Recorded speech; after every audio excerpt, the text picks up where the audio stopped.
हम one of the transgender member जो हैं पाकिस्तान की ट्रांसजेंडर कम्युनिटी को लीड कर रही हैं। तो आपको लगता है कि लॉ आने से मामला सेटल हो गया? इतने तो कितने कानून हमारे मुल्क में बने हैं, वो इम्प्लीमेंट नहीं हो पाते। नवाबी दौर के अंदर वो ख्वाजा सराओं के पास अपने बच्चे छोड़ के जाते थे ये सिखाने के लिए कि हम उठते बैठते कैसे, तमीज सिखाने के लिए अगर किसी को भेजना चाहते थे तो वो ख्वाजा सराओं के पास भेजते थे। गवर्नमेंट से ये डर लगता है, लोगों से ये डर, क्योंकि हर एरिया में खौफ है। आप लोगों को मैं कहता हूँ कि किस चीज़ का ज़्यादा खौफ होता है? क्या ख्याल है ये जो रोडों पर भीख मांगते हैं लोग, तो उन्होंने मुझे ये कहा कि ये तो हमने कभी भी अलाउ नहीं किया और हम तो कहते ही नहीं कि रोडों पे खड़े हो, हम तो रोड पे खड़े वाले लोग थे ही नहीं। तो इवेंट हो रहा है, कोई पैदा हो गया, कोई शादी हो गई, उस वक्त उन्होंने एक्सेप्ट किया कि ये आएंगे, ढोल डबाका होगा और दैट्स इट। बिगाड़ आया ब्रिटिश एरा के अंदर जब वो मुख्तलिफ कानून लेकर आ गए और ट्राइबल एक्ट ले आए जिसमें उन्होंने कहा कि जो मर्द औरतों के कपड़े पहने फिरते हैं इनको कोड़े लगाए जाएं। तो हो सकता है जैसे आप हैं, ऐसे बहुत सारे लोग हैं जिनको थोड़ा बहुत इंग्लिश भी आती होगी, उर्दू भी आती होगी, क्योंकि सबने लेट आइडेंटिफाई किया ना, तो उनको एजुकेट किया जाए और वो ऑनलाइन की तरफ आए। उन्होंने पत्ती किस दौर की बात बताई कि जब एक मस्जिद में नमाज पढ़ जाती थी तो मौलाना साहब नमाज पढ़ाने वाले आदमी खड़े होते थे, बच्चे ख्वाजा सारा खड़े होते थे, फिर औरतें खड़ी होती थी। अस्सलाम वालेकुम कामी, कैसी हैं आप? वालेकुम अस्सलाम, मैं ठीक हूँ, आप कैसी?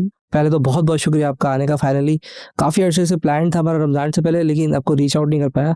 पहले तो शुक्रिया आपका। अच्छा, थोड़ा सा हमारा क्वेश्चंस पहले मेरा होता है कि हम आपको थोड़ा बैकग्राउंड बता दें।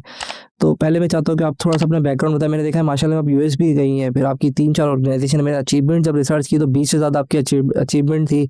HIV एड्स में भी काम किया हुआ है आपने, कोई आपने मूवमेंट भी आपने पाकिस्तान में भी चलाई है।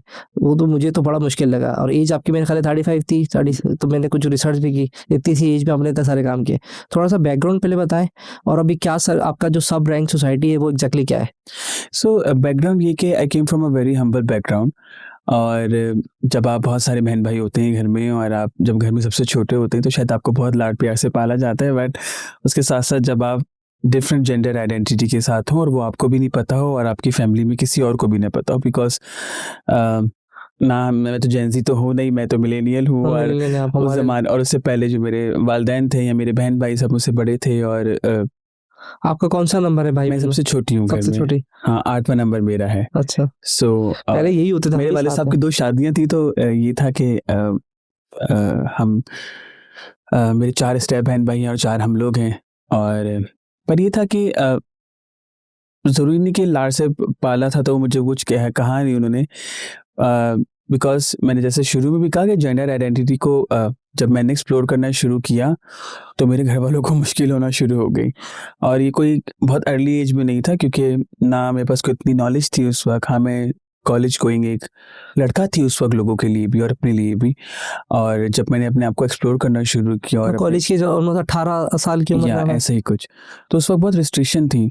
अब आई डोंट नो मेरे घर वाले क्यों रिस्ट्रिक्शन डालते थे मुझ पर, मे बी सोसाइटी की वजह से या आसपास के जो लोग माहौल बनाते थे या जो लोग वही ना कि घर वाले मुझे जो है ना मुझे भी अभी तक समझ नहीं आता मुझे क्यों रिस्ट्रिक्ट करते थे वो बाहर जाने के लिए। एज अ लड़के में भी रिस्ट्रिक्ट करते? हाँ, शायद due to my femininity, may be due to society, may be जो हमारे बहुत पैथेटिक नॉर्म्स बनाए हुए हैं एक डिफरेंट जेंडर को लेकर, तो मुझे बाहर जाने नहीं देते थे या मुझे इजाज़त नहीं होती थी लोगों से मिलने की। पर शायद मैं बागी थी, मुझे ऐसा लगता है। और शायद मुझे लगता था कि मुझे कुछ करना है अपनी ज़िंदगी में। और इवन स्कूल लाइफ में भी ना आई was the only you can say a boy in classroom जो कि एक्स्ट्रा करिकुलर एक्टिविटीज़ में हिस्सा लेना। और लड़के मजाक उड़ाते तो ऑब्वियसली आपको पता है कि हमारे यहाँ पर एक कल्चर बिल्ड है, और लड़के नहीं और कहते हैं कि तुम क्यों करते हो और तुम क्यों जाते हो, फलाना है। और मुझे लड़के तंग भी करते थे क्लास में। और मैं जब अपनी क्लास टीचर को कहती थी तो कहती थी तुम लड़कियों के साथ बैठ जाओ। सो वो मुझे अभी तक लगता है वो किसी मसले का हल तो नहीं था, बिकॉज एजुकेशन सिस्टम हमारे यहाँ अभी तक वही चल रहा है कि सब बच्चों को एक ही लकड़ी से हाँका जाता है और बच्चे की कोई नशो में नहीं होती। और हर बच्चे एक डिफरेंट बैकग्राउंड से आता है, not only gender identity background है। बच्चे मतलब एक कोई ब्रोकन फैमिली से आ रहे हो, कोई बच्चा शायद ब्रेकफास्ट ही करके ना हो, क्या पता किसी ने रात का खाना ना खाया हो, तो वो एक ही तरह देखते हैं और बस पढ़ाते हैं और डंडे लगाते हैं और घर भेज देते हैं।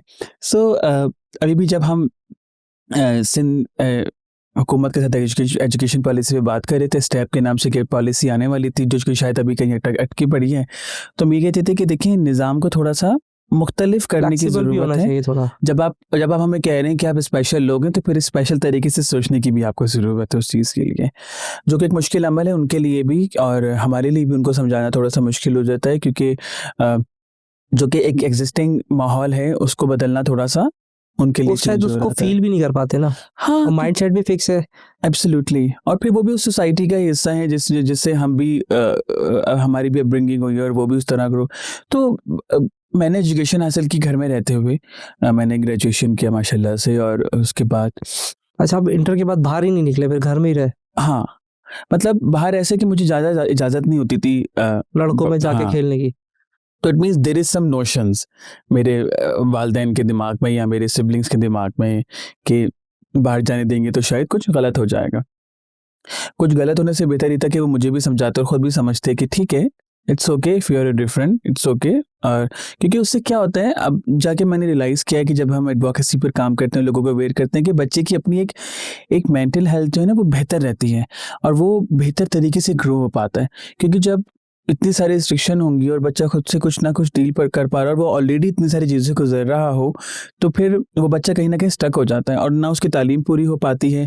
जब भी ड्रॉप आउट भी बहुत ज़्यादा है हमारे कम्युनिटी के अंदर, जब भी लोग जो हैं हमारे कम्युनिटी के अंदर लोग आगे बढ़ नहीं पाते, क्योंकि वो एक डर जो है वो बचपन से बिठा दिया जाता है दिमाग के अंदर।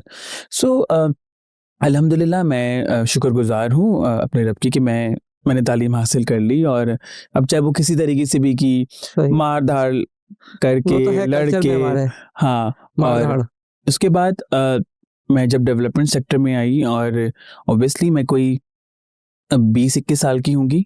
डेवलपमेंट सेक्टर से पहले मैं एक और बात बताते चलूँ जो कि शायद कहीं लिखी भी नहीं होगी, सिर्फ प्रोफाइल में नहीं, मैंने कॉर्पोरेट सेक्टर में भी काम किया है। आई स्टिल रिमेंबर मेरे भाई के एक दोस्त थे, वो फ्रेट फॉरवर्डिंग कंपनी में काम करते थे, तो उन्होंने कहा कि इसको हम एज ए इंटर्न रख लेते हैं। साथ साथ मेरा ग्रेजुएशन भी चल रहा था, तो मैंने वहाँ पर भी देखा कि कैसा माहौल है। और मैं 3 महीने उन्हें इंटर्न रखा, फिर मुझे उन्होंने इम्पोर्ट असिस्टेंट रख लिया, फिर इम्पोर्ट एग्जीक्यूटिव भी रख लिया मुझे, क्योंकि मुझे ऐसा लगता था कि वो मेरी फैमिलिटी को यूज़ करते हैं। जब कोई फाइल साइन करानी होती है हाँ। पीआईसीटी की आईसीटी ले जाकर, तो मुझे भेज देते कि तुमने तो करा के ले आना है काम, और मैं करा के ले आती थी obviously. And I was not sure about my identity at that time as well. So मैंने ये मेरा सवाल है, तो आप किस आइडेंटिटी से जाती थी उस वक्त? As a boy as a boy, और ये मुझे कहने में कोई शर्म नहीं है, क्योंकि जब आप ग्रो हो रहे होते हैं और जब आप एक डिफरेंट सोसाइटी माहौल में हैं, तो आपको पता नहीं होता कि who you are and who you were. So basically मुझे हंसी भी आती बात कहते हुए कि मैंने उस एक बहुत मेल डोमिनेंट माहौल में भी अपनी जगह बनाई और 2-2.5 साल वहाँ पर काम किया, और उसके बाद वहाँ से मैंने जॉब छोड़ दी और फिर मैंने डेवलपमेंट सेक्टर में कदम रखा।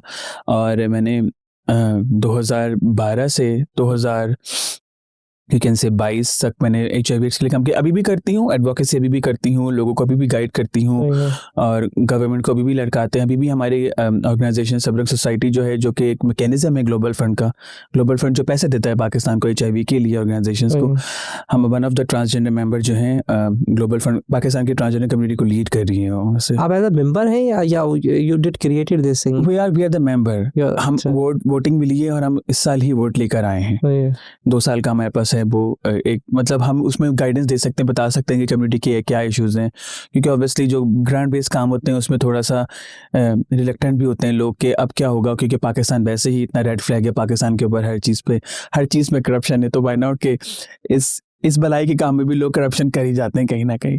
सो ज़्यादा करते हैं बल्कि, क्योंकि मैं जब डेवलपमेंट सेक्टर में आई तो ऑब्वियसली मैं ट्रांजिशन की तरफ थी और मैंने ट्रांजिशन कर रही थी, और मेरे घर वालों को पता था कि मैं क्या हूँ, बिकॉज एक बच्चा जिसके बाल बड़े हों और जो कि बहुत फेमिनिन हो और जो जॉब पे जाती हो और उसके कपड़े पहनने का अंदाज थोड़ा सा मुख्तलिफ हो तो समझ आ जाता है। पर घर वाले मुझे शायद उस तरह रोकते नहीं थे, वो कहते थे कि ठीक है, ऑब्वियसली पैसा आ रहा है तो पैसा आता हुआ किसको बुरा लगता है।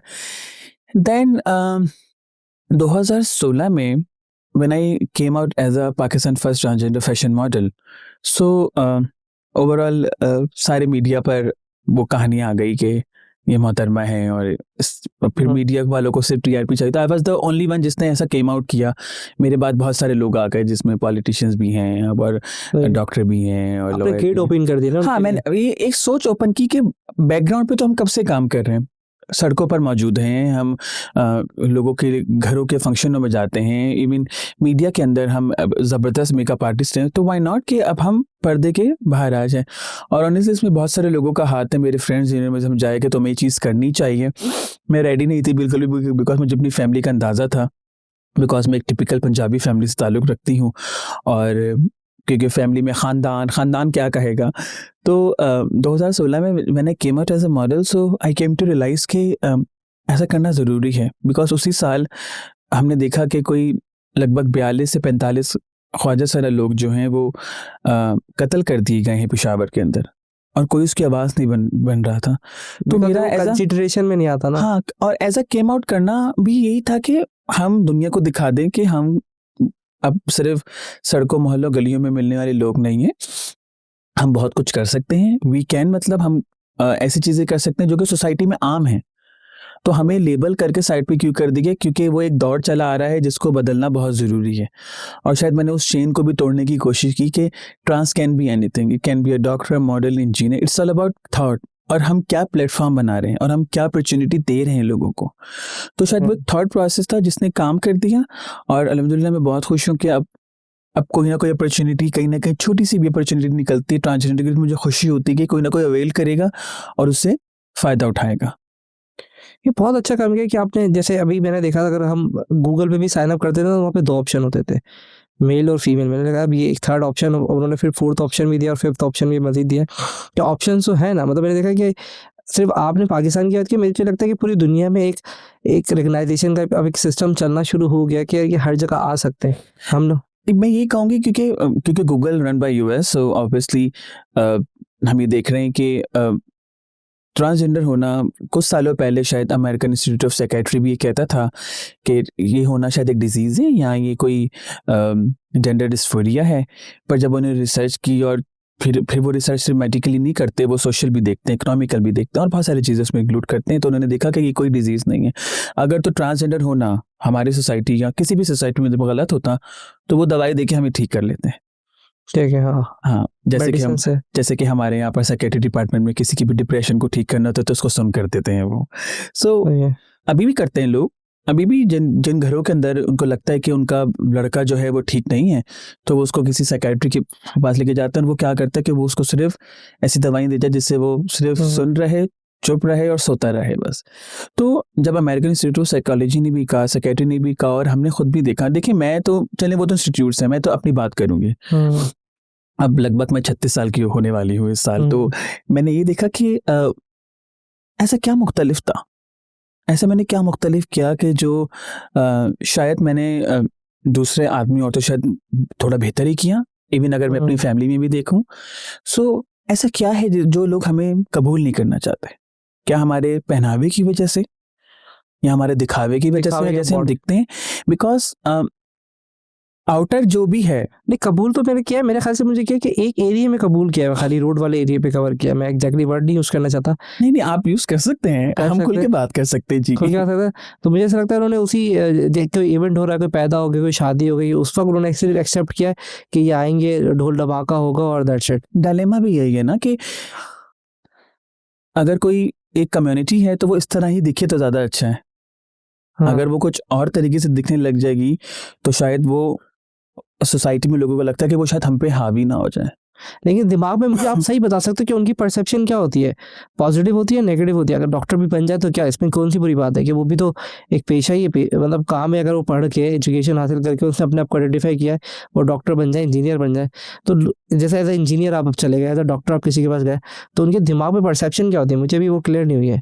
देखिए, मैं एज अ पर्सन, एज इंसान, मैं एक इंसान हूँ। बाद में मैं कोई मेरा रिलीजन, फिर मेरी जेंडर आइडेंटिटी, फिर मेरी सेक्सुअलिटी, और फिर सब कुछ इंक्लूड होता है मेरी लाइफ में। अगर मैं किसी जगह जा रही हूँ तो मैं ये समझती हूँ कि लोग मुझे उसी तरह ट्रीट करें, आम शख्स की तरह, जिस तरह वो एक आम मर्द और औरत को करते हैं। ट्रांसजेंडर्स भी उतने ही आम लोग हैं। पर क्यों? क्योंकि इतना बैरियर है लोगों के दिमाग में, और लोग क्या सोचते हैं मैं बताऊं कि क्योंकि वो ट्रांसजेंडर्स लोगों को अभी तक वो उस फैंटेसी से ही देखते हैं कि ये लोग जो हैं ये जिस्म फरोश कर सकते हैं, या भीख मांग सकते हैं, या शादी फंक्शनों में नाच सकते हैं, इसके अलावा और कुछ नहीं कर सकते, जो कि थॉट ऑफ स्कूल। इसके ऊपर कभी आपने रिसर्च की, ये स्टार्ट कहाँ से हुआ? मेरा तो भी इसके बारे में मैं ये दिमाग में आ रहा है कि थोड़ा हम पीछे जाएं, हमें पता तो चले कि ये किसी ने तो माइंडसेट सेट किया होगा ना उस वक्त। हम आजकल के दौर में एंटरप्रेन्योरशिप की बात करते हैं। मुझे तो मेरा ख्याल है कि ख्वाजा सारा लोग तो कई सदियों से एंटरप्रेन्योरशिप देखते आ रहे हैं और करते आ रहे हैं। सो बेसिकली अगर हम मुगल दौर की बात करें, तो मुगलों के दौर के अंदर वी आर द वन जो कि उनके महलों की हिफाजत भी करते थे। जब वो 5-5 सालों के लिए चले जाते थे जंगों पे, हम उनके खजानों की हिफाजत भी करते थे। मतलब हम खजांची भी थे। अब आजकल के दौर में मिनिस्ट्री कह लेना, मिनिस्ट्री है उस वक्त के दौर में वी आर द खजान- one who are the take care of like different things in Mughals, like उनके जो भी दरबान और ये सब कुछ होता था। और we are the only one जो कि औरतों की जहाँ औरतें होती वहां पे जा सकते थे और मर्दों के पास भी जा सकते थे। तो देखें कि क्या इज्जत थी। मुगल गए और नवाब आ गए। नवाबी दौर के अंदर नवाब क्या करते थे कि वो ख्वाजा सराओं के पास अपने बच्चे छोड़ के जाते थे, ये सिखाने के लिए कि हम उठते बैठते कैसे हैं, मेहमानों के सामने खाना पीना कैसे है, सलाम कैसे करना है। मतलब तमीज सिखाने के लिए अगर सिखाने के किसी को लिए। भेजना चाहता था तो वो ख्वाजा सराओं के पास भेजते थे। और बिगाड़ कहाँ से आया? बिगाड़ आया ब्रिटिश एरा के अंदर, जब वो मुख्तलिफ कानून लेकर आ गए और ट्राइबल एक्ट ले आए, जिसमें उन्होंने कहा कि ये जो लोग हैं, ये जो मर्द औरतों के कपड़े पहने फिरते हैं, इनको कोड़े लगाए जाएं। और मुख्तलिफ तरीके की उन्होंने इसमें बात की और हमें धकेल दिया पीछे की तरफ कि हम फिर इस तरह के काम करें। मुगल गए और पाकिस्तान, अनफॉर्चुनेटली हमारे मुल्क के अंदर बहुत सारे ऐसे रिजीम्स आए हैं जिसके अंदर मज़हब को लेकर मज़हब का बहुत गलत इस्तेमाल किया गया है, जिसकी वजह से बहुत सारे कम्युनिटी, सिर्फ हम नहीं, माइनॉरिटीज़ भी जितने भी लोग हैं उनको बहुत नुकसान हुआ है। देखिए, मैं हमेशा हर जगह कहती हूँ कि ठीक है मैं ट्रांसजेंडर हूँ, मैं जितनी ही बुरी क्यों ना हो, एटलीस्ट मुझे 1% इंसान होकर वो इज्जत तो देनी चाहिए लोगों को जो कि वो दूसरों को देते हैं। पर लोग नहीं दे पाते क्योंकि वो जो निज़ाम ख़राब हो गया, जो माइंडसेट डेवलप हाँ। हुआ है।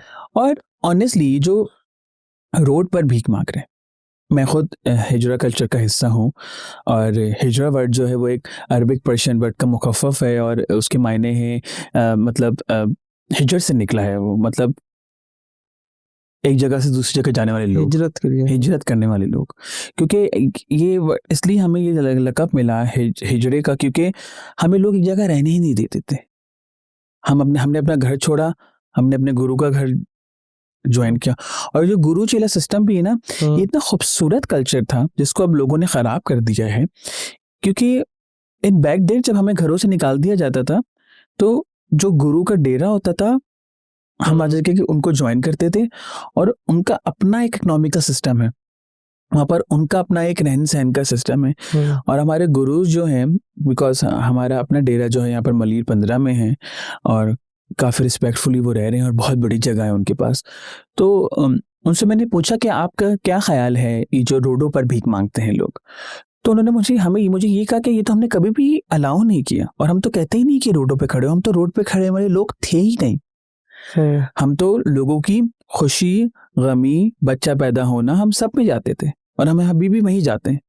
हम सुबह फजर की नमाज पढ़ के जाते थे और ज़ोहर पढ़ के घर, और उसके बाद कहीं नहीं जाते थे। तो ये तो एक सिस्टम था।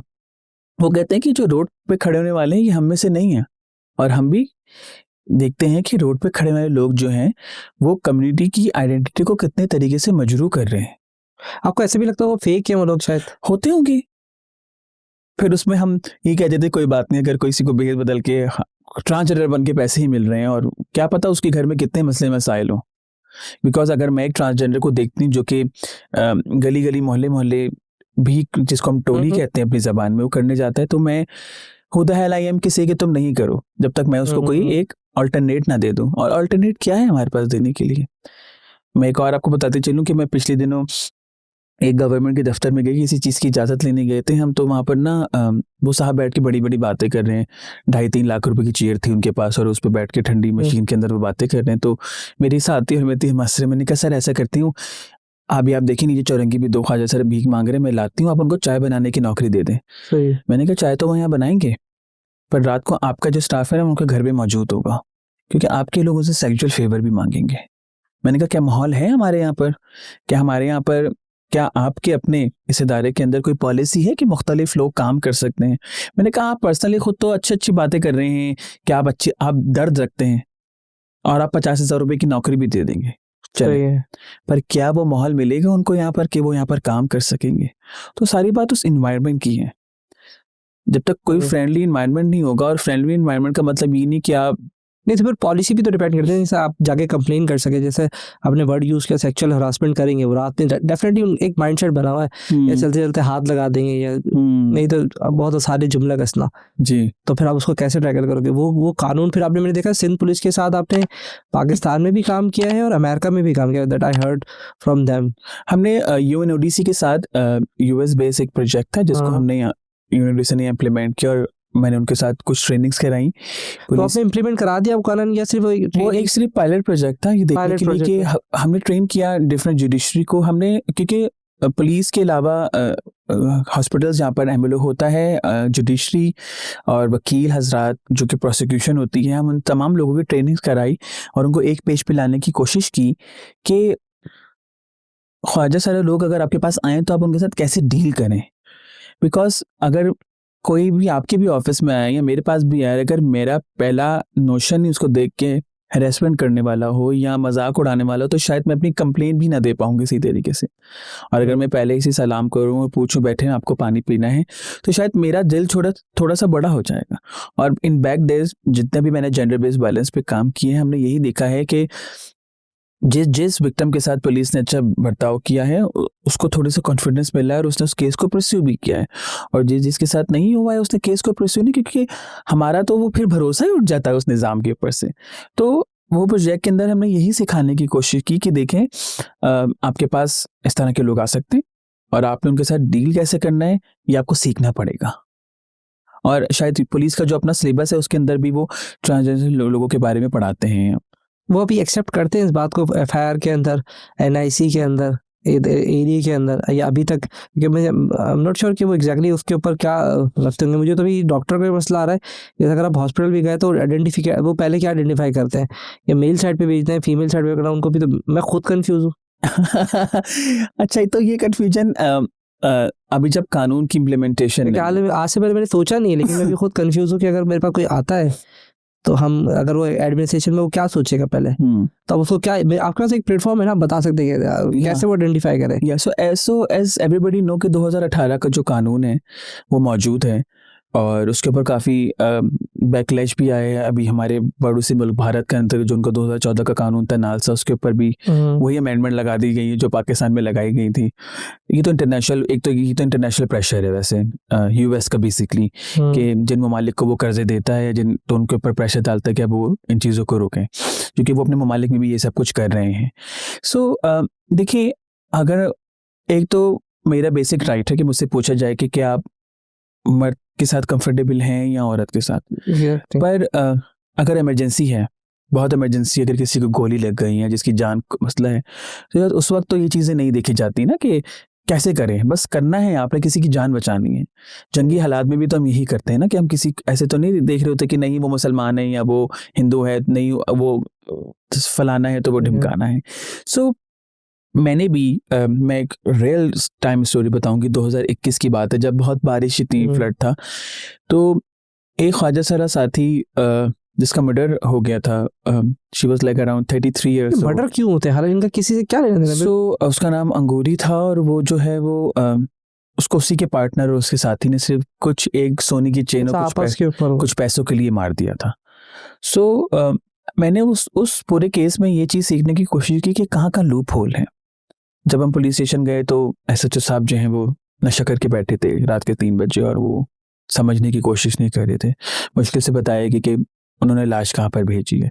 फिर जब हम वहाँ पर गए हॉस्पिटल गए, हाँ, तो वहाँ पर हॉस्पिटल में भी मैंने ये देखा कि कितना मुश्किल है अगर किसी के साथ कोई ना हो। वहाँ पर पुलिस अपनी मर्जी से रिपोर्ट लिख रही है। जब तक मैंने उनको, मेरा फर्स्ट टाइम एक्सपीरियंस था किसी पोस्टमार्टम रूम में जाने का, बिकॉज आप जितने भी एक्टिविज्म, आप जितने भी निडर क्यों ना हो, बिकॉज आपने एक ऐसी जगह जाना है जहाँ आप कभी ना गए हो पहले, और भी एक मौत का है। हाँ, और फिर मैंने उसके निशान आइडेंटिफाई कराए कि आप ये लिखें, क्योंकि एफआईआर करने में और चीज़ें करने में थोड़ी सी आसानी होती है, केस इन्वेस्टिगेट करने में आसानी होती है। और मैंने वहाँ देखा कि हम बहुत एक एज अ कॉम भी बहुत बेहिस हैं। मेरे जाने से पहले उसकी बॉडी को कोई हाथ नहीं लगा रहा था। इमरजेंसी में वो लाश ऐसी पड़ी थी और उसके कुछ गुरु जो वहाँ थे वो बेचारे पढ़े लिखे लोग नहीं थे, और वो कह रहे थे कि हॉस्पिटल वाले कह रहे कि कोई इजाज़त होगी तो हम इसको पोस्टमार्टम के लिए भेजेंगे। तो मैं वहाँ गई, फिर मैंने वो बच्ची जो थी वो रहीम यार खान से थी, मैंने घर वालों को फ़ोन किया और कहा कि आप इजाज़त दें तो मैं उनको कहती हूँ कि आप इसको प्रोसेस को आगे बढ़ाएं। उन्होंने इजाज़त दी, फिर हमने कुछ फॉर्म भरा, पोस्टमार्टम के लिए लेके गए और पोस्टमार्टम हम बाहर बैठे हैं अभी, मैं वहाँ से आई नहीं, सुबह के 4:30-5 बज रहे थे और मैं वहाँ बाहर बैठी थी। एक लड़का अंदर से आता कहता है कि गवर्नमेंट का सेटअप है ये कि हमारे पास 2,000 रुपये देते हैं आप हमें, हमारे पास पैसे नहीं है ग्लव्स और कुछ सामान लाने के। मैंने कहा ठीक है, मैंने उनको गुरु की तरफ देखा तो उनके पास नहीं थे, तो मैंने खुद से दिए पैसे।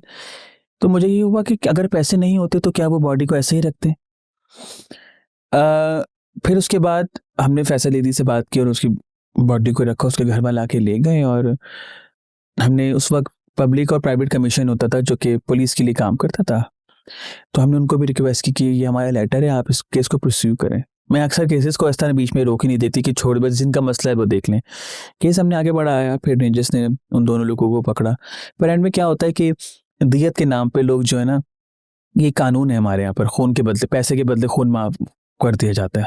अच्छा, तो वो उनके घर वालों ने आके पैसा ले लिया और माफ कर दिया। तो अक्सर हम पैसे किसने लिए? घर वालों ने पैसे ले लिए और उनको माफ कर दिया। अब क्या हमारा खून इतना सस्ता है कि आप किसी को भी बेच दें? और ऐसा ही होता है मोस्टली केसेस में कि माफ कर दिया जाता है, which is like totally incorrect. ये कानून मेरा ख्याल है बहुत गलत है कि कोई भी बस, अब घर वालों को पता है कि उसने तो आना नहीं है। लेकिन तो आप लोग का इंटरनल ही हुआ ना, आप लोगों ने खुद भी डी की वैल्यू करी ना कि पैसे से करवाना, उसको तो लेके जाना चाहिए। हमने तो नहीं किया, घर वालों ने किया, इसमें पूरी फैमिली आ गई ना। हम तो है ही नहीं, अब वो बच्ची तो थी नहीं दुनिया में। सही है। अब घर वालों ने कहा अच्छा, कि वो मतलब वो जो फैमिली है वो, उसमें कोई 1% ऐसा होगा ना ट्रांसजेंडर में होगा, तो वो वहाँ था। ठीक है, मैं समझ, मैंने कहा शायद वो फैमिली उसी फैमिली के अंदर है, लेकिन वो नहीं। सो बेसिकली बात यही है कि कुछ कानून भी इस तरह के हैं जो कि बहुत वेग हैं। वो शायद इस वजह से भी नहीं है कि यार क्या करेंगे जाके, चलो यार अभी हाँ, अब क्या इस केस को परस्यू करें, जाने वाला तो चले गया, पैसे तो मिल रहे हैं ना। पैसा is like it's a powerful tool for everybody I believe. तो उनको पैसा दिखा तो उन्हें माफ कर दिया। पर हम अक्सर ही बैठ के बात करते हैं, हम कानूनदानों से भी बात करते हैं कि इस तरह हो जाता है।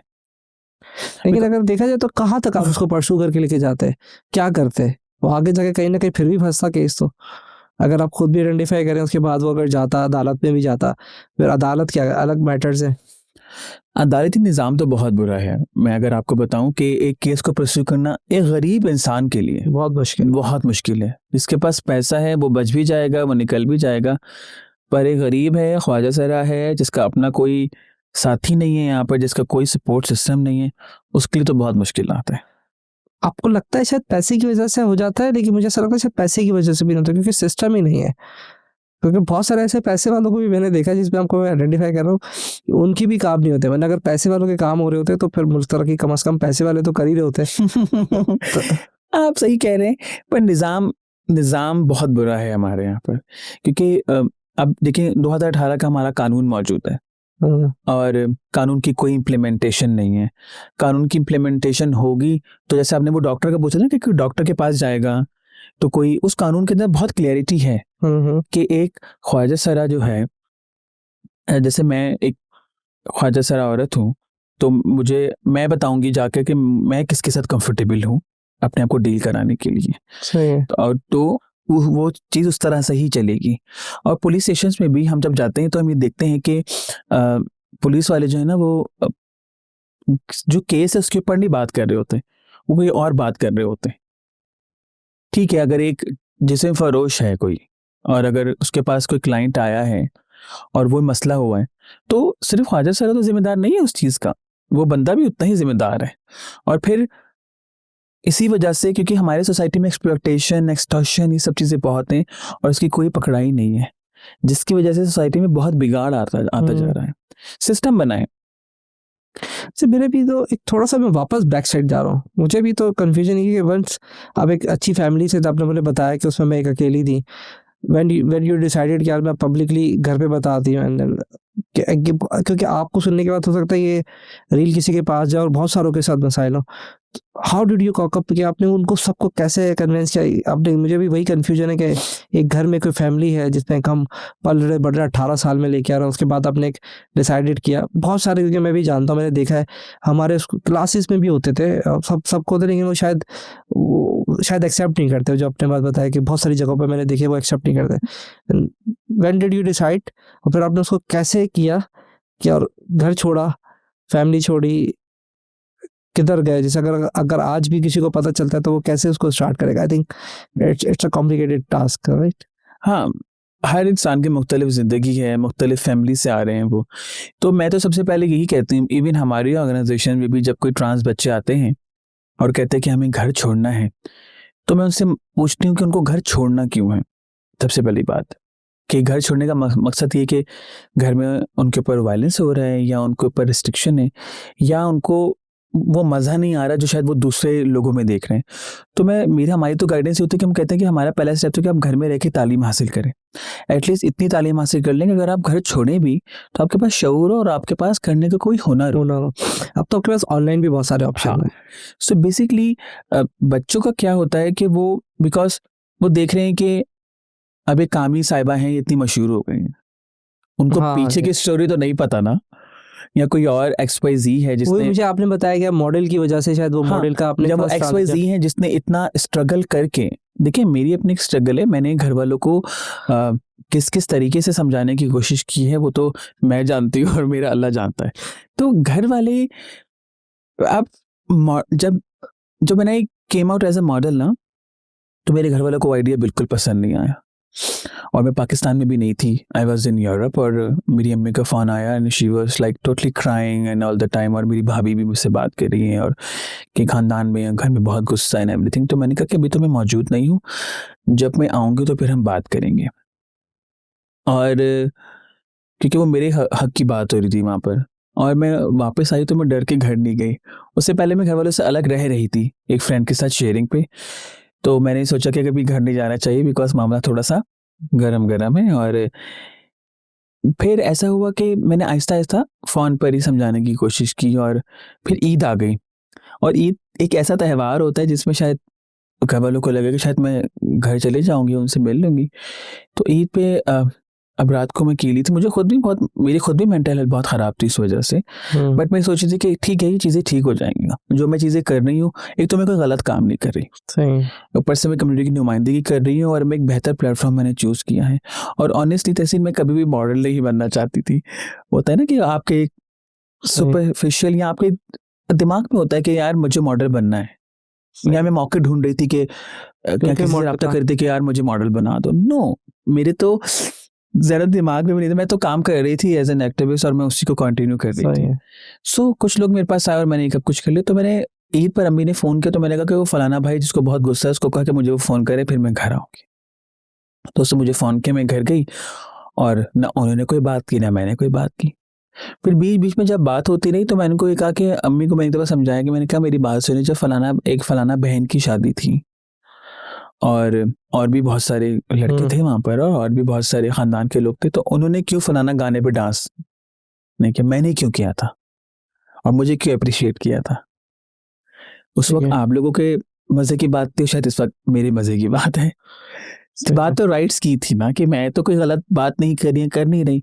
तो मैं यही कहूँगी, एक तो पेरेंट्स को, इस प्लेटफॉर्म से मैं पेरेंट्स को कहूँगी कि आपका बच्चा है, आपने पैदा किया है, आपने पालना है, और अगर वो ट्रांसजेंडर भी है, किसी भी जेंडर आइडेंटिटी से ताल्लुक़ रखता है, तो वो उसका हक है, उसका साथ दें, ताकि वो, और साथ दें, मुझे लगता है कि साथ रखें भी, घर से ना बात निकालें। करके मुझे आइडिया हुआ कि जो घर से निकालने वाला कॉन्सेप्ट है, ये आई थिंक ज़्यादा खतरनाक, ये ज़्यादा खतरनाक उस बच्चे के क्योंकि लिए वो तो वहाँ तो क्या होगा उसके बाद तो पता है। आप देखिए ना, कितनी, मैंने कहा ना एक्सप्लॉयटेशन है, कितनी एक्सटॉर्शन है, बच्चा किसी ऐसे शख्स के हाथ में आ जाए।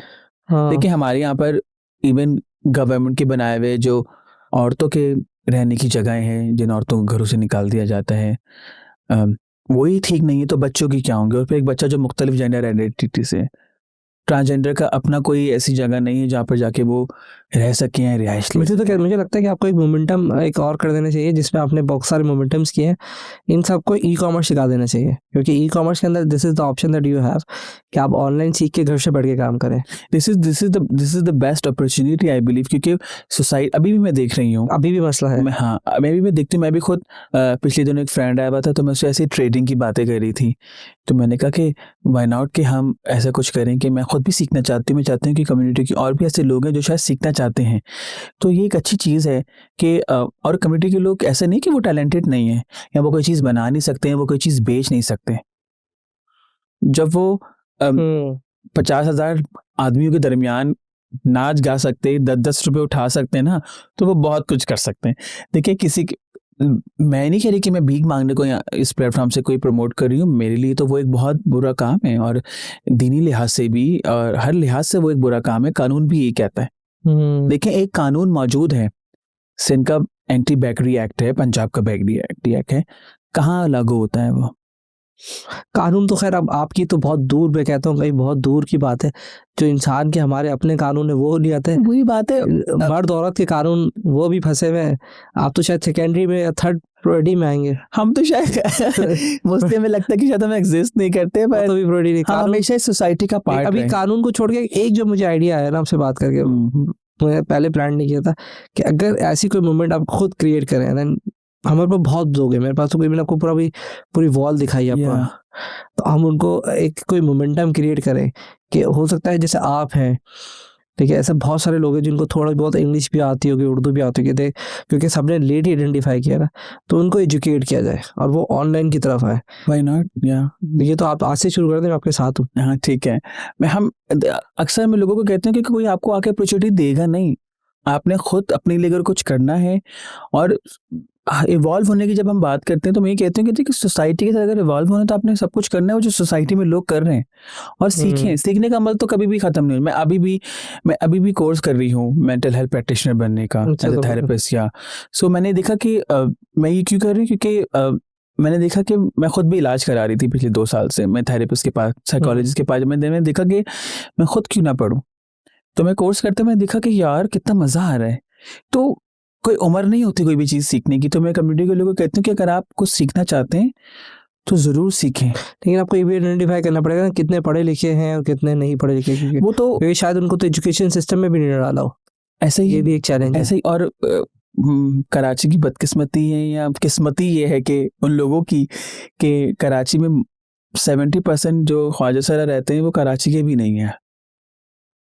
They came from like other cities or other provinces। या अच्छा कामी, अब जैसे भी आपने बात की लॉ की, ठीक है, अब लॉ की बात करें तो आपको लगता है कि लॉ आने से मामला सेटल हो गया? इतने तो कितने कानून हमारे मुल्क में बने हैं वो इम्प्लीमेंट नहीं हो पाते, तो आप कह रही हैं कि लॉ होना चाहिए। देखिए लॉ का मतलब ये है कि हुकूमत पाकिस्तान जो है वो हमें रिकग्नाइज कर रही है। किसी कम्युनिटी को रिकग्नाइज करना शायद आप लोगों के लिए इतनी बड़ी बात नहीं होगी, मेरे लिए और मेरी कम्युनिटी के लिए शायद वो बहुत बड़ी बात है कि हमें हुकूमत पाकिस्तान रिकग्नाइज कर रही है और वो हमें तमाम बेसिक राइट्स दे रही है जो कि मर्द औरत के पास शायद उनके पास भी नहीं है। पर कहने का मकसद ये है कि हमें रिकग्नाइज कर रही है और हमारे लिए भी कानून मौजूद है जो कि गैजेट का हिस्सा है कि हम कहीं जाकर अगर हम किसी पुलिस स्टेशन में भी जाएं या कई इदारे में हमारे साथ कोई हैरेसमेंट हो रही हो तो हम उस कानून का इस्तेमाल कर सकते हैं। ठीक है, वो आगे का प्रोसेस क्या होना है नहीं होना है वो एक बहुत लंबी डिबेट है। कानून आना, क्योंकि पाकिस्तान का जो कानून है ट्रांसजेंडर्स के लिए वो एक बहुत प्रोग्रेसिव कानून है। इवन शायद यूरोप के बहुत सारे ममालिक में भी ऐसा कानून मौजूद नहीं है। आइडिया है इस बात का। मुझे ऐसा लगता है शायद आपको कोई मोमेंटम क्रिएट करें, जैसे वुमेन की मोमेंटम्स होती है, इस तरह की आपकी कोई मोमेंटम? हम लोग पिछले 3 साल से हिजरा फेस्टिवल कर रहे हैं और इसका मतलब हिजरा वर्ड जो है ना, जब लोग सुनते तो शायद उनके दिमाग में एक नोशन होता है, कनोटेशन होती है कि ये तो गलत अल्फाज हैं। अभी जब भी हम हिजरा फेस्टिवल करने से पहले किसी भी गवर्नमेंट के दायरे में जाते तो वो कहते थे कि आपने ये नाम क्यों रख लिया, तो बहुत ऑफेंसिव सा लगता है। तो हमने कहा, उनको समझाया कि कोई बुरा अल्फाज नहीं है। लोगों ने खुद इसको गलत तरीके से प्रिटेंड किया है कि अगर कोई मुख्तलिफ सा लड़का है तो उसको कह दें कि वो तो हिजड़ा है, या फलाना पॉलिटिकल पार्टी का पार्टी जो बंदा है वो हिजड़ा है या वो है। तो ये तो लोगों की अपनी एक नज़रिया है जिसको बदलना बहुत ज़रूरी है। तो हिजरा फेस्टिवल हमारे एक मोमेंट ही है जिसको हमने 2023 से हम चला रहे हैं और इसके बैनर। लेकिन वर्ड तो हिजरा है और वो तो हिजड़ा, दोनों की प्रोनाउंसिएशन हिजरा बट हिजड़ा ही है। तो दोनों की तो डिफरेंट है, वो साइमल्टेनियसली क्रॉस क्यों कर देते हैं इसको, मतलब एक जैसा क्यों बना देते हैं? मेरे आपसे बात हुई, hijra it's a different word, hijda it's a different word. Basically बात ये है कि क्योंकि उर्दू लुगत जो है ना, मतलब हमारी उसमें कोई बहुत काम नहीं हुआ, तो एक कम्युनिटी जो कि इतने सही सालों से, तो बहुत सारी चीज़ें जो हमारे सेपरेशन के वक्त इंडिया से चली हुई आ रही हैं वो हम उसी तरह उसको देख रहे हैं। तो हिजड़ा भी हम वहीं से लेकर आ रहे हैं, ठीक है। सही है। सो अल्फाज तो अल्फाज है, उसका आइडेंटिटी शायद उतना ही ताल्लुक है जितना मर्द या औरत का उसकी अपनी आइडेंटिटी से ताल्लुक है।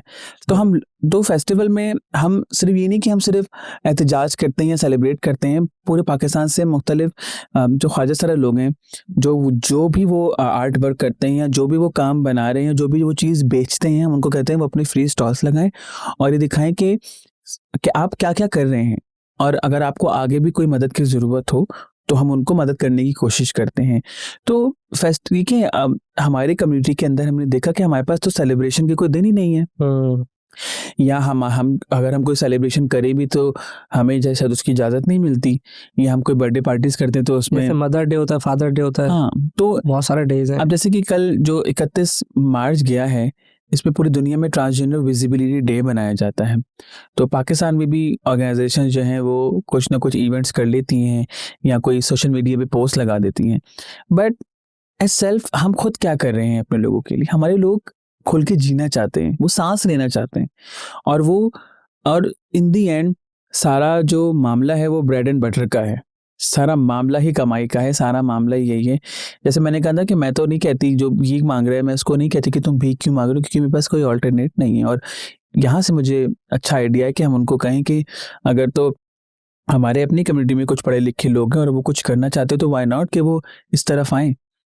और जैसे कि एक पॉलिटिकल पार्टी का प्रोग्राम है बनो काबिल के नाम से, तो मैंने जी। वहाँ पर भी बहुत सारे लोग भेजे कि जाएं आप रजिस्टर करें और सीखें। वो बहुत कुछ सिखा रहे हैं, डिजिटल वो मार्केटिंग तो सिखा बहुत रहे ज़्यादा हैं। सिखा रहे हैं। हाँ, तो आप जाके सीखें। देखिए, जब तक हम सिस्टम का पार्ट नहीं बनेंगे ना तो हम सिस्टम को बदल भी नहीं सकते। इनिशियली तो आपको आएगा मसला, लोगों को एक्सेप्ट करने में तो मसला मसले तो आता है। वैसे ही हैं, रोडों पे मसले हैं, वो तो आने है। जाने में, निकलने उठने बैठने में मसले हैं। तो इवन अभी भी मैं ये कहती हूँ कि मसले के साथ अगर आप मेरे पास आ रहे हैं ना तो आप उसका सोल्यूशन भी खुद लेकर आए। ये बहुत हकीकत की बात है। ये आपको किसने बताई ये बात? ये मुझे भी किसी ने बताई थी कि जो प्रॉब्लम लेके आता है ना, सोल्यूशन भी उसी के पास होता है। ये किसने बताई देखिए, आपको? मेरे घर वालों से मुझे प्रॉब्लम थी या उनको प्रॉब्लम थी, मुझे उनसे प्रॉब्लम थी, तो सोल्यूशन भी मैंने किया कि अब हम मिलते हैं, उठते हैं, बैठते हैं, खाते हैं, पीते हैं। सोल्यूशन भी आप ही के पास है। सोल्यूशन हर बंदे के पास अपने मसले का सोल्यूशन होता है, शायद हम उस तक जा नहीं पा रहे ये होते। हम अपनी ऑर्गेनाइजेशन में भी कहते हैं जी, कि भाई अगर तुम कोई प्रॉब्लम लेके आए हो ना तो सोल्यूशन भी आप ही के पास है। ऐसे ही है, ऐसे ही है। तो बिल्कुल बहुत हकीकत है। हाँ, और मैं कहती हूँ कि अगर आज कोई भीख मांगने गया, उसको वहाँ पर बाहर कोई मसले मसाइल हुए हैं, तो वो क्या करता है, नेक्स्ट डे वो अपनी जगह चेंज कर लेता है, तो सोल्यूशन भी तो उसने खुद ही निकाल लिया ना। हाँ, तो अगर हम कहीं सीखने जा रहे हैं, देखिए, मैं अगर किसी इदारे में जाऊँ और अगर मैंने बेहतरीन परफॉर्मेंस दी, कपड़े सही पहन के गई हूँ, या मैं वहाँ जाके मेरा बिहेवियर ठीक है, तो वो पागल तो नहीं कि वो आपको ऐसे ही उठ के कह देंगे कि आप के मसले हैं। ऐसा कभी भी नहीं होता और होता ही नहीं है। तो हम ऐसे नहीं कि हम लोगों को अवेयर करते हैं, हम कम्युनिटीज में भी अवेयरनेस देते हैं। हम कम्युनिटी के लोगों को भी कहते हैं कि हर जगह जाने, उठने, बैठने, बात करने के तौर तरीके हैं और हमने सोसाइटी के साथ ही चलना है। मैं नहीं कह सकती कि मैं अमेरिका से होके आई हूँ तो मैं पाकिस्तान में भी ना यहाँ पर राशि विनाश रोड के ऊपर स्कर्ट पहन के घूमोगे, नहीं फिर सकते। नहीं कर सकते। कल्चर टू कल्चर वेरी करता है ऑब्वियसली। और अगर तो मेरा काम तो अवेयर करना है ना, अगर कोई एक्टिविस्ट भी नहीं है, अगर कोई आम सा ख्वाजा सरा साथी है, तो हम हमको उनको भी ये कहते हैं कि आपने अपने घर में भी देखा ना कि आपकी फैमिली में किस तरह माहौल है, तो हमने बाहर भी लोगों के साथ उस तरह ही डील कर। लोग आपको स्पेशल ट्रीट नहीं करेंगे, या आपके ख्वाजा सरा होने पर आपको कोई 10,000 रुपये ज्यादा सैलरी पे नहीं रखेगा। सही है। जो एक लड़का लड़की को रखा जा रहा है, शायद वैसे आपको भी उसी पैसों पे रखा जाएगा।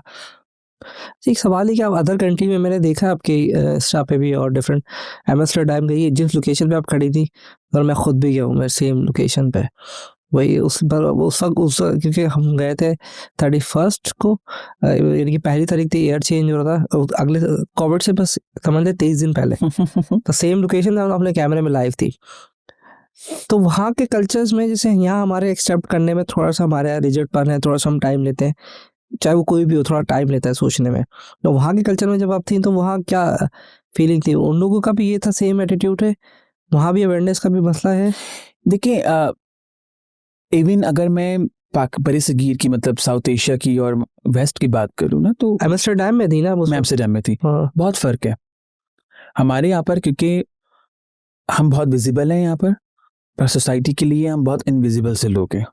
We are nothing to them here as well. वहाँ पर हम विजिबल ही नहीं हैं। विजिबल नहीं है, हाँ। या even you are wearing the same dresses सारे के सारे जो हाँ, बैठे हुए। यूरोप में, अमेरिका में मैंने देखा, जब मैं फेलोशिप के लिए गई तो मैंने देखा कि ट्रांसजेंडर तो इतने आम दिखते ही नहीं है वहाँ पर, क्योंकि हम अपने मुल्क में ज़्यादा विजिबल हैं तो हमारे ऊपर वायलेंस भी ज़्यादा है, हैरेसमेंट भी ज़्यादा है, क्योंकि वहाँ पर उन ममालिक के अंदर शायद खाने पीने, उठने बैठने, पानी बिजली गैस के मसले नहीं है, इसलिए अमेरिका में वो बाथरूम इशू लेकर आ गए कि कौन सा बाथरूम यूज़ करेंगे। भाई घरों के अंदर तो कॉमन वॉशरूम होता है, अम्मा अब्बा भाई बहन, सभी use ख्वाजा सरा हो, लंगड़ा हो, लूला हो, अंधा हो, बहरा हो, सब वो यूज़ कर रहे होते हैं।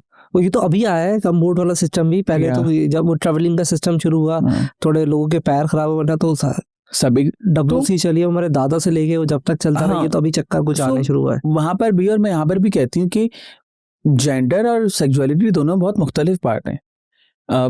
Don't go like between legs के क्या है आपके। यहाँ पर भी लोग यही कर रहे हैं। इंडिया में भी जो आया है कि NIC बनवाना हो तो आपको मेडिकल टेस्ट कराना पड़ेगा, आपको भरना करके देखा जाएगा, विच इज़ टोटली इनकरेक्ट। एक बेसिक ह्यूमन राइट किसी का मजरू कर रहे हैं आप। किसी औरत आदमी का तो ऐसे कभी NIC नहीं बना यहाँ पर भी, यहाँ इंडिया में भी नहीं। और हमारे ऊपर भी यही लागू कर दिया गया था, जो कि जिसके ऊपर स्टे आ गया सुप्रीम कोर्ट की तरफ से। अभी क्या स्टेटस है उसका? अभी स्टेटस ये कि वी ऑल आर वेटिंग के सुप्रीम कोर्ट की जब हियरिंग होगी तो सुप्रीम कोर्ट क्या कहता है उसके बारे में, जो कि शरिया कोर्ट ने जिस चीज़ के ऊपर उन्होंने बैन लगाने की कोशिश की थी। और देखिए कि ज़रूरी नहीं है कि एक शख्स बहुत मॉडर्न है तो वो कुरान नहीं पढ़ता होगा, या एक शख्स बहुत मॉडर्न है तो वो नमाज़ें नहीं पढ़ती। ये तो आपका अपना पर्सनल ताल्लुक है ना, आपका अपने रब से, आपका अपनी ज़ात से, अपने रिलीजन से, अपने फेथ से। सो डैडी मेरे थोड़ा सा सॉरी, एक दिमाग में 2-3 दफा सवाल मिस हो गया मुझसे। जैसे रिलीजियस की बात की, तो रिलीजियस में आपने कभी स्टडी की? ये मतलब क्रिश्चियन का भी है, इस्लामिक भी, मैं भी एक, इसलिए मैंने 3-4 मज़हब का नाम ले दिए खुद में। तो कहीं वहाँ पर किसी के रिलीजन में, क्योंकि सब रिलीजियस में हर चीज़ का डिस्कशन हुआ, मर्दों के मामला अलग हैं, औरतों के, तो वहाँ कहीं अभी आपने डिस्कशन देखा है? देखिए इवन जब शरिया कोर्ट का जो फैसला आया उसमें भी हमने मैं तो बहुत हंसी उस 1200 पेजेस के डिसीजन को देख कर के। वो उसमें ये कह रहे हैं कि रिलीजन कह रहा है मर्द ये औरत ये, कहीं पर भी उन्होंने कोई कॉन्ट्रडिक्शन नहीं डाली कि रिलीजन ख्वाजा सारा के बारे में ये कह रहा है। अगर तो आपने किसी कानून के, किसी की भी ज़ात, किसी भी कम्युनिटी के बारे में आपने कोई बात कहनी है या डिसीजन देना, तो आप कहेंगे कि ये आयत ये इस जगह पर ऐसे कह रही है। तो बात ये है कि ऑनेस्टली स्पीकिंग ऐसे नहीं था कि मैं एक ट्रांसजेंडर हूँ तो मैं कोई मज़े के चक्कर में ट्रांसजेंडर बन गई, या मेरे घर में बहुत सारी बहनें थी तो मैं ट्रांसजेंडर बन गई, या मुझे ऐसा माहौल बना, या मेरे साथ बचपन में कोई हादसा हो गया तो मैं ट्रांसजेंडर। ऐसा कुछ नहीं है। मैं ऐसे ही थी, ऐसे ही पैदा हुई हूँ और ऐसे ही शायद मर जाऊंगी। ठीक है। और एक दफ़ा मेरे भाई ने मुझे मारा तो मैंने कहा अगर तुम मुझे सूली पे भी लटका लोगे तो शायद मैं ऐसे ही रहूंगी। ठीक है।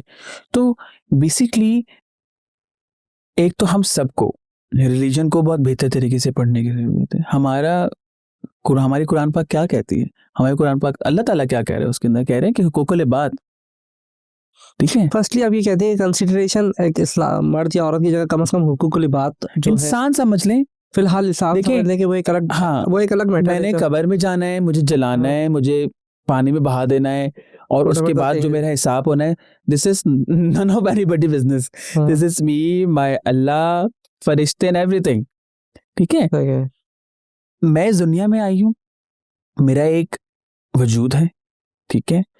और मैं इस तरह आई हूँ, और क्या पता मैं एक ट्रांसजेंडर को, जो हमारी सोसाइटी में लोग एक जिस्म का लोथड़ा ही देख रहे होते हैं, उसको उस तरह से इस्तेमाल करते हैं, क्या पता उसकी बहुत सारे ऐसे ख्वाहिशात हों जो दब गई हों।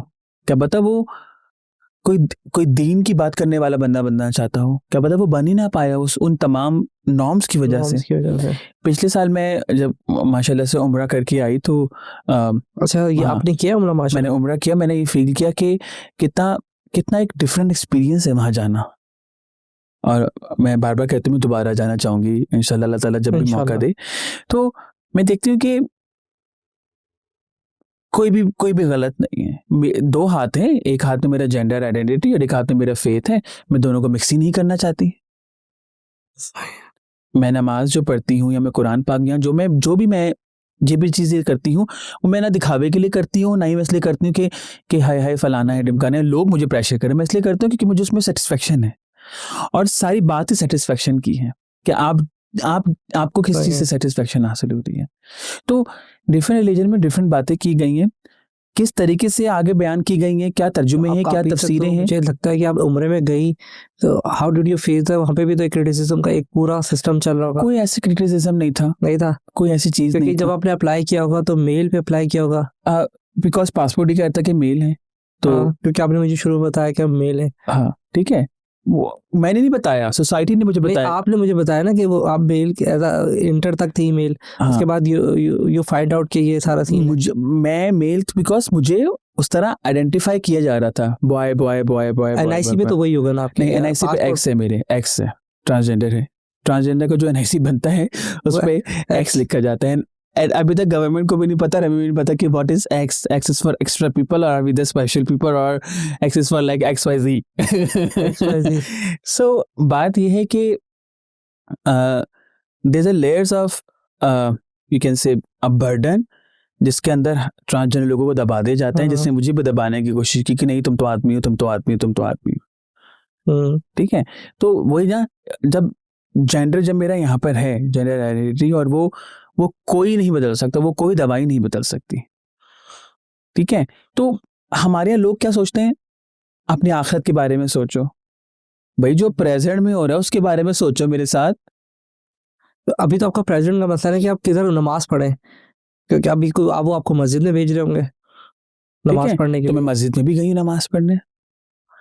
और ये बात भी, जब हमने एक डायनामिक इंडस्ट्री से बात की, उनसे पूछा कि आप ट्रांसजेंडर को लोग क्यों हायर करना चाह रहे हैं, क्या आपको इंटरनेशनल आपके क्लाइंट्स ने कहा है कि आप ट्रांसजेंडर्स को हायर करें तो आपको अच्छा काम मिलेगा, तो उन्होंने कहा कि नहीं, ऐसी बात नहीं है, हमने इसके ऊपर फतवा लिया है। और जब हमने अपने इनसाइड जो उनके मस्जिद थी, मौलाना साहब से पूछा कि क्या ट्रांसजेंडर लोगों को हायर करना, उनको जॉब देना, उनको एम्प्लॉय रखना जायज़ है, तो उन्होंने बोला हाँ बिल्कुल जायज़। उन्होंने बोला बैक डेट्स में उन्होंने पता किस दौर की बात बताई कि जब एक मस्जिद में नमाज़ पढ़ जाती थी तो मौलाना साहब नमाज़ पढ़ाने वाले आदमी खड़े होते थे, बच्चे ख्वाजा सारा खड़े होते थे, फिर औरतें खड़ी होती थी। तो देखिए, मस्जिद तो अल्लाह का घर है, कोई भी जा सकता है। ठीक है, ये तो हमने बना दिया है कि फलाना नहीं जा सकता, ढिमकाना नहीं जा सकता। देखिए, ऊपर से आप कितने भी साफ हो, जब तक आपका दिल साफ नहीं है तो शायद मुझे लगता नहीं कि आपकी कोई भी चीज़ कबूल होगी या नहीं होगी। कभी कभार आपको लगता हो कि मुझे गवर्नमेंट से ये डर लगता है, लोगों से ये डर, क्योंकि खौफ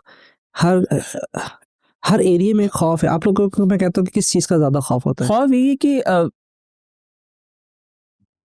वैसे तो मैं बहुत निडर हूँ, देखा जाए मैं रात को 4-4 बजे भी निकल जाती हूँ लोगों की मदद करने के लिए, पर ऑब्वियसली एक इंसान है, हम एक ऐसे माशरे में रह रहे हैं जहाँ पर हमें हर तरीके का खौफ रहता है। तो खौफ ये कि खुदा ना खास्ता गवर्नमेंट जो है वो हमें बिल्कुल ही ऐसा ना कह दे कि ये तो सोसाइटी का हिस्सा नहीं है, बेदखल कर दे, और मतलब लोग यहाँ से भागना शुरू कर दें। और पाकिस्तान से लोग जाते भी इसलिए हैं भाग भाग के, सिर्फ ख्वाजा सारे लोग नहीं भाग रहे हैं यहाँ से, आम लड़के लड़कियां भी भाग रहे हैं जो बहुत पढ़े लिखे हैं, जिन्होंने बहुत पढ़ लिया है, उनको पता है कि यहाँ पर उनका ऑनेस्टली मेरे भी नहीं भाग रहे। वो खौफ इस बात का कि मैं, जैसे आपको खौफ है तो यहाँ पे जो लोगों को खौफ है वो सिक्योरिटी का खौफ है। हालांकि उनकी फैमिली, उनका दिल नहीं, अगर उनसे पूछो तो बाप कहता है यार माँ ये बाप ये, कुछ तो बीवी भी छोड़ जाते हैं, बच्चे छोड़ के जाते हैं, उनको खौफ होता है यार कि अगले दिन घर का खर्चा कैसे चलेगा। एब्सोल्युटली। तो वो खौफ बेचारे, वो तो खौफ में सिक्योरिटी का खौफ है उनको बहुत। और हमें तो सबसे तो सोशल सिक्योरिटी का है। इवन एक सिंगल लड़के या लड़की को भी घर मिल जाएगा, पर एक ख्वाजा सारा को नहीं मिलेगा घर। क्यों? क्योंकि वो ख्वाजा सारा है और वो तो जिस्म फरोशी करेगा। तो आप तो कंट्री, बल्कि मैं कहता हूँ बना यार एक जब इसराइल ने बना लिया तो आप भी बना ले कंट्री। फिर मैं बात करती हूँ किसी कंपनी से जो हमें कंटेनर में भर के किसी ऐसी जगह पर छोड़ के आ जाए जहाँ पर, या तो हम स्पेस में चले जाते हैं, मार्स में। नहीं तो ये 1950 से तकरीबन सबने अपने अपने कंट्री निकाले, बस कुछ लोगों ने कल्चर के नाम से, कुछ मजहब के नाम पे निकले हुए, कुछ वैसे निकले हुए। मैं बहुत डाइविंग है ना, पर हम ऐसे लोग हैं, हम इतनी ढीठ कम्युनिटी है, निकाल लेंगे कि हम यही बैठ के यहीं पर लोगों के दरमियान बैठ के अपनी जगह बनाएंगे। देखें, कौन जानता था कि 2018 में कानून आ जाएगा? ऐसा ही। कौन समझता था कि सिंध हुकूमतें जो हैं वो लोकल सीट्स के अंदर ख्वाजा सरा को रख लेंगी? या कौन कर, देखिए पहले तो लोग बात करने से भी डरते थे, या ट्रांसजेंडर या ख्वाजा सरा या ये अल्फाज कहने से भी डरते थे कि अभी भी लोग डरते हैं। जब मैं आपको पॉडकास्ट में बुला रहा था तो मुझे अरे यार क्या होगा? मैंने बोला क्या होगा यार, कुछ नहीं होगा।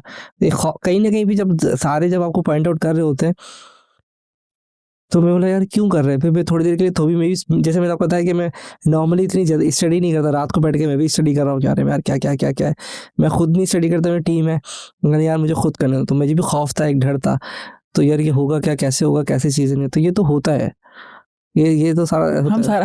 हम ऐसे लोग हैं, हम ऐसे कम्युनिटी है कि हम सबका खौफ निकाल देते हैं कि ठीक है यार बैठ, हम ये कहते हैं कि मैं जो कह रही हूँ कि हम एज ए एक्टिविस्ट जो लोग हैं, हम कहते हैं कि बैठें, बात करें, टेबल पे बैठ के बात करेंगे तो हम बता सकेंगे कि क्या मुश्किलात हैं, हम किन किन चीज़ों से गुजर रहे हैं। एक ख्वाजा था जिसको रेंट पे कोई घर नहीं देता, जिसके घर वाले साथ नहीं है, जिसके घर में अगर उसकी वालदा की डेथ हो जाए तो उसकी वालदा की शक्ल देखने नहीं देते उसके वालिद साहब या भाई भी। वो किस किस अजियत से गुजरता है, खाने को नहीं है, पीने को नहीं है, पानी नहीं आ रहा, अब क्या करना है, कितनी सारी चीज़ों से वो गुजर रहा होता है, उसके बावजूद वो ज़िंदगी गुजार रहा होता है। क्योंकि कहीं न कहीं होप होती है, कहीं न कहीं वो चाह होती है कि उसने कुछ ना कुछ करना है। और ऑनेस्टली तहसीन, मैं जितनी भी ख्वाजा सराओं से मिली हूँ, लगभग मैं कोई लाखों ख्वाजा सराओं से मिली होंगी आज तक। आप नंबर भी बताएं आपके लोग हैं कितने? तो मिली तो जितने भी हैं मुझे बताएं कितने लोगों से मिले और कितने टोटल कभी काउंट किया आपने? मोस्टली ख्वाजा सरा लोग ना अपने घर वालों से अलग भी क्यों ना रहते हो, फाइनेंशियल सपोर्ट ज़रूर करते हैं वो उनको, अब वो किसी भी तरीके से उनको क्यों ना करनी पड़े।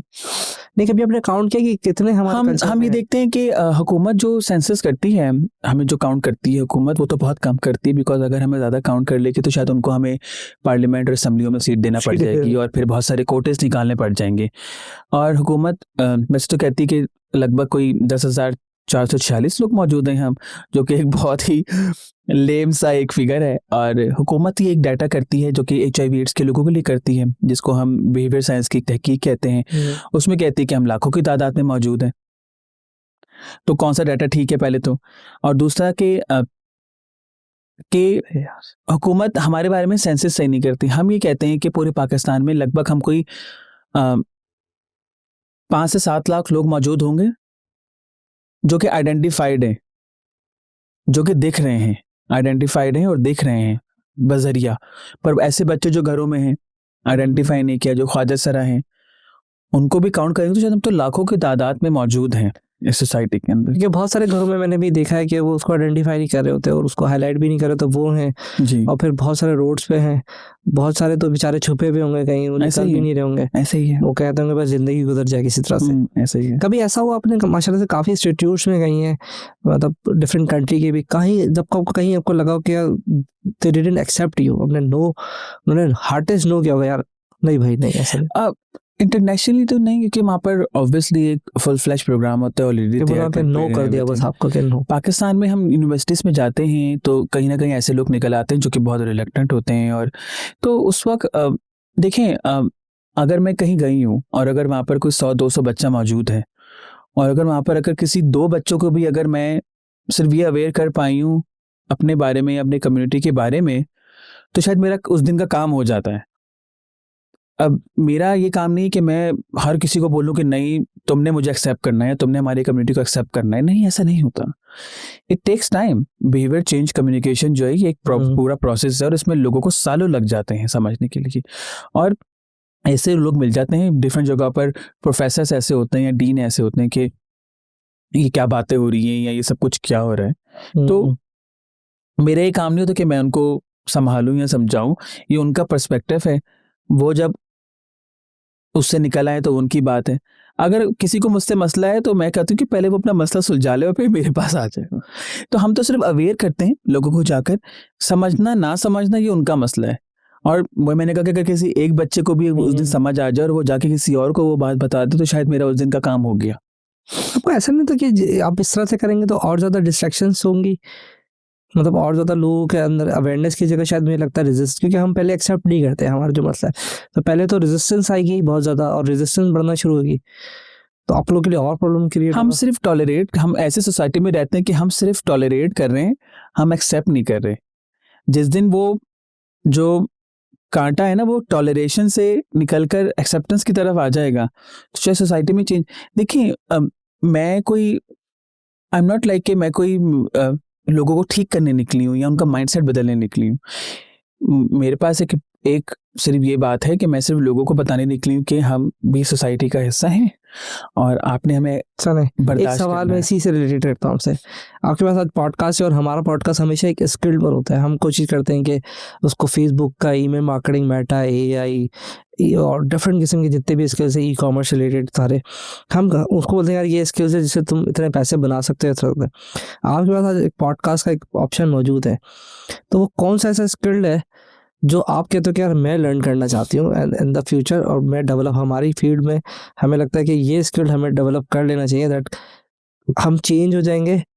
या फिर टू वे कम्युनिकेशन, फिर ये तो बाइसेस भी हो सकती है कि यार आप हमें क्यों सिखा रहे खुद, या फिर आप हमें बताइए यार ये स्किल कम से कम लोगों के पास आज के दौर में मैं देखती हूँ कि लोगों के पास शायद एजुकेशन भी है और मास्टर्स की डिग्री भी है, बट एथिक्स नहीं है।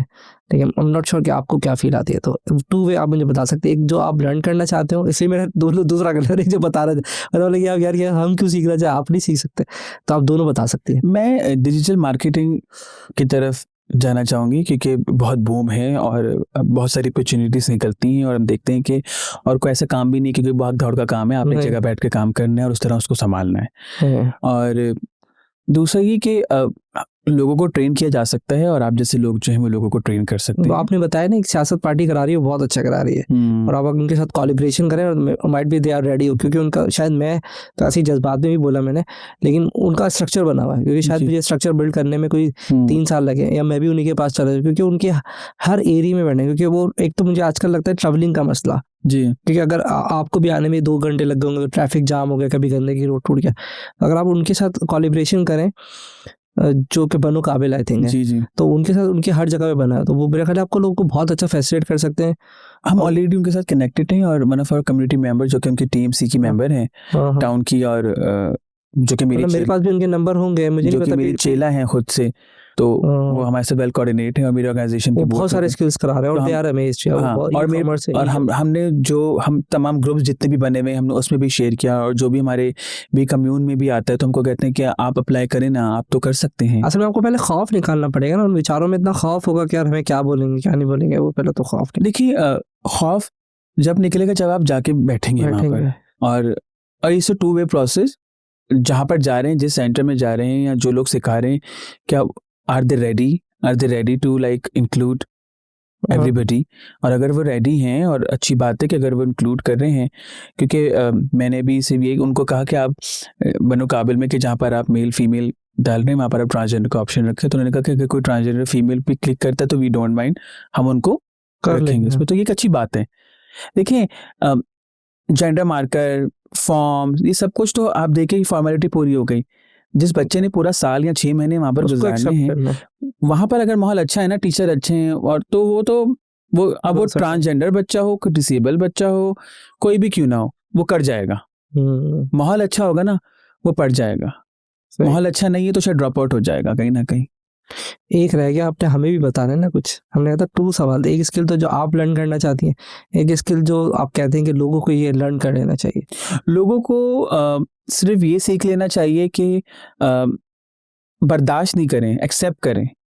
लोग में सब शामिल होते हैं, मैं भी शामिल होती हूँ, क्या पता मेरे अंदर भी कोई रिलक्टेंस हो किसी को लेकर, किसी कम्युनिटी को या किसी माइनॉरिटी ग्रुप को लेकर, तो लोगों को नहीं, अच्छा वर्ड है कि बर्दाश्त नहीं करें, एक्सेप्ट एक्सेप्ट करें।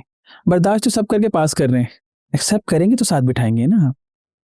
थोड़ी देर के लिए बर्दाश्त कर ले यार, कुछ नहीं होता, बर्दाश्त कर लो, नहीं एक्सेप्ट करें, एक्सेप्ट करें। आज आपने एक्सेप्ट किया, कल तक आपको डर था ना आप जब कर रहे थे, तो आज मैं आपके साथ सामने मौजूद हूँ।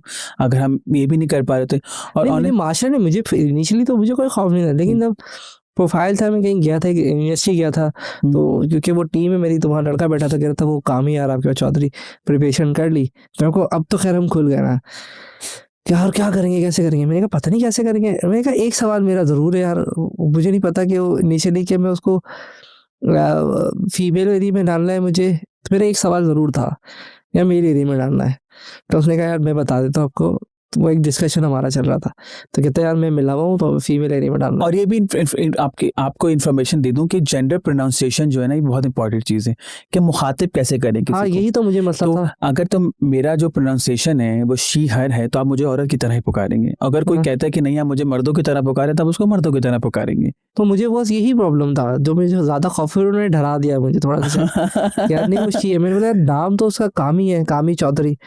अच्छा तुम बोलो अच्छा मैंने प्रोफाइलिंग नहीं रीड किया था, तो मैंने फिर प्रोफाइल तो तहसीन, ऐसे तो औरतों का नाम भी तहसीन होता है। हाँ मेरा भी नाम था। नाम का कोई जेंडर नहीं है, ये तो हमने बना दिया है कि ये नाम होगा तो आपने ये सही पकड़ा यार। हाँ। यहाँ पे पकड़ लिया। सर नाम का कोई जेंडर नहीं है, ये सिर्फ हमने खुद नाम्स बना दिए हैं कि ये नाम होगा तो ये नहीं पूरा नाम तो आपका कामरान हो गए थे। हाँ, मेरा पूरा नाम चौधरी मोहम्मद कामरान अनवर है, जो कि चेंज होके अब चौधरी मोहम्मद कामरान अनवर। हाँ, तो जो कि चेंज होके कामी चौधरी हो आपकी प्रोफाइलिंग उसी से की आपने?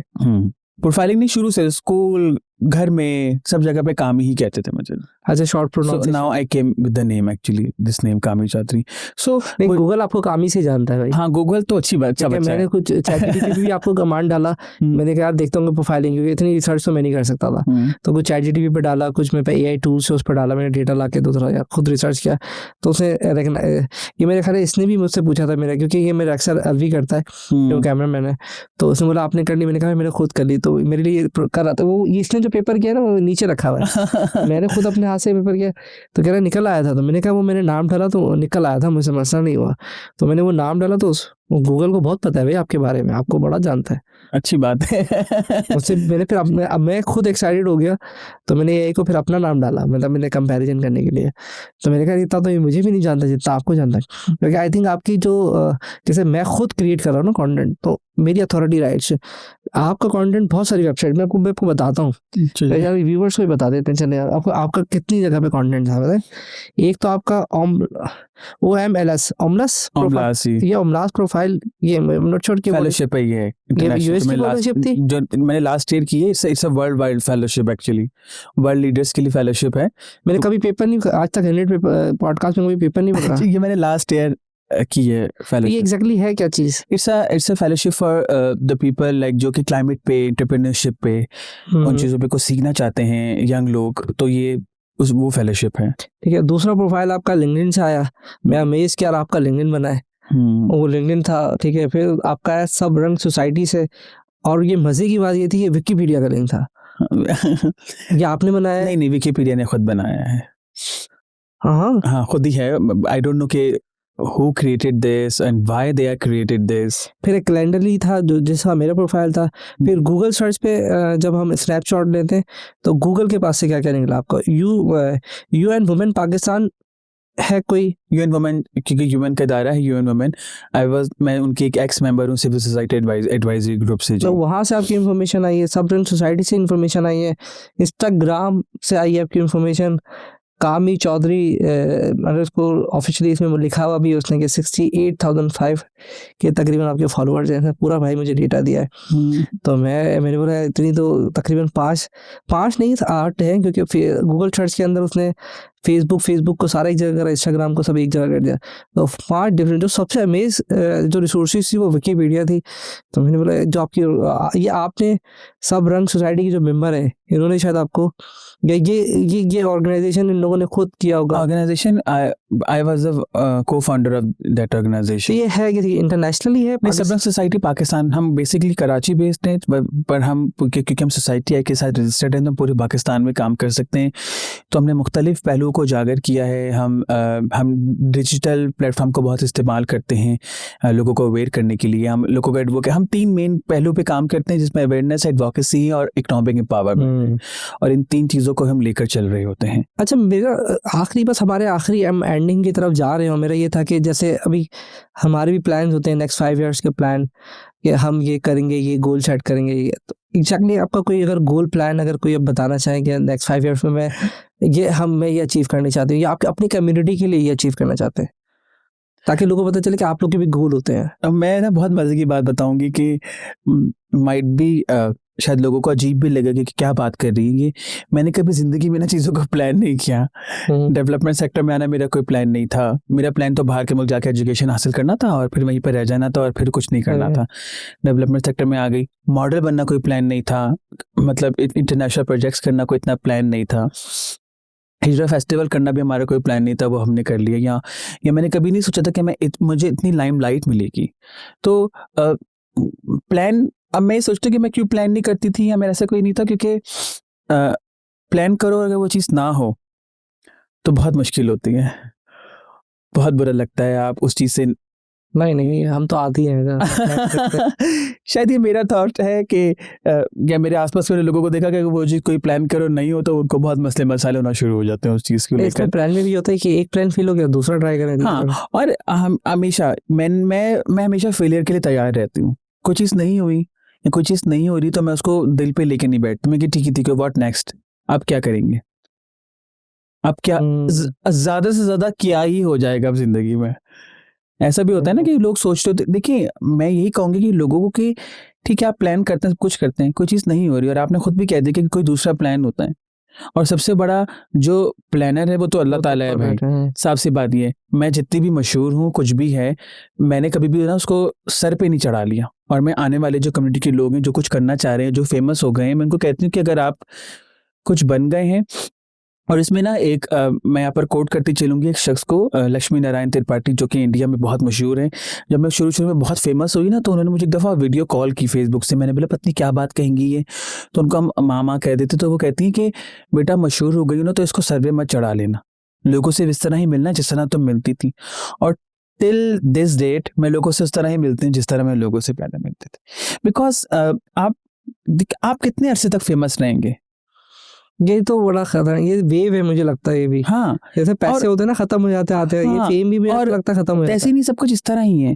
और ऑनेस्टली मैं अभी तक घर वालों के साथ, कम्युनिटी के साथ, लोगों के साथ मैं वैसी ही हूँ जैसी मैं मुझे लगता था। और लोग कहते हैं, मेरे फ्रेंड्स कहते हैं, मेरे कम्युनिटी के लोग कहते हैं कि तुम में तो कोई 1% वो चीज़ नहीं बदली कि तुम में कोई नखरा हो, या तुम कहते कि नहीं मैं तो फलाना हूँ, मैं मॉडर्न हूँ, तो मेरे ये ऐसा नहीं है।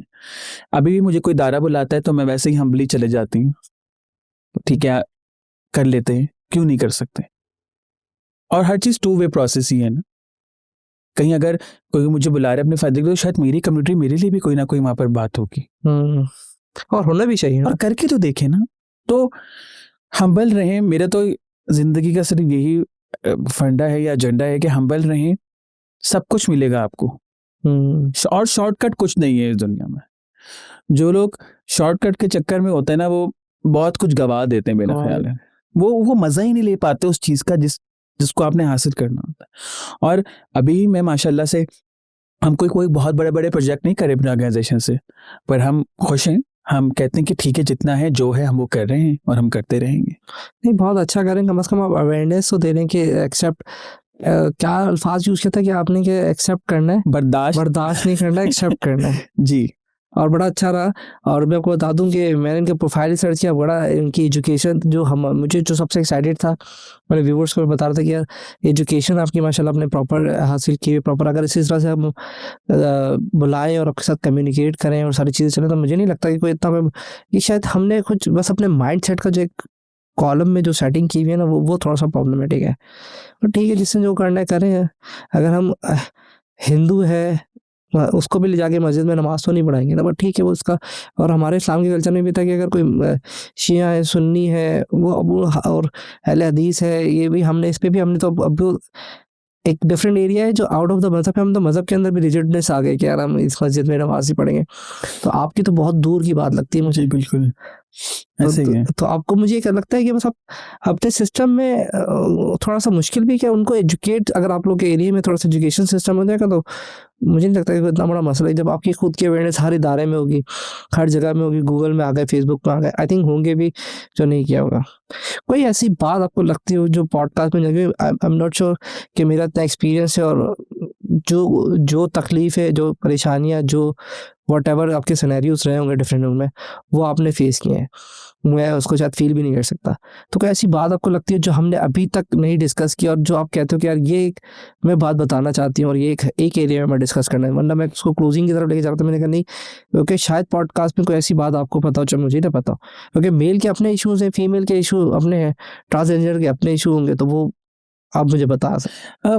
बात तो नहीं बताना चाहूँगी, मैं सिर्फ यही एक सिर्फ अवेयरनेस देना चाहूँगी कि ट्रांसजेंडर लोग मुख्तलिफ लोग नहीं हैं, ये आपके माशरे का हिस्सा हैं, ये भी उसी माँ की कोख से पैदा हुए जिससे एक लड़का या लड़की पैदा होता है।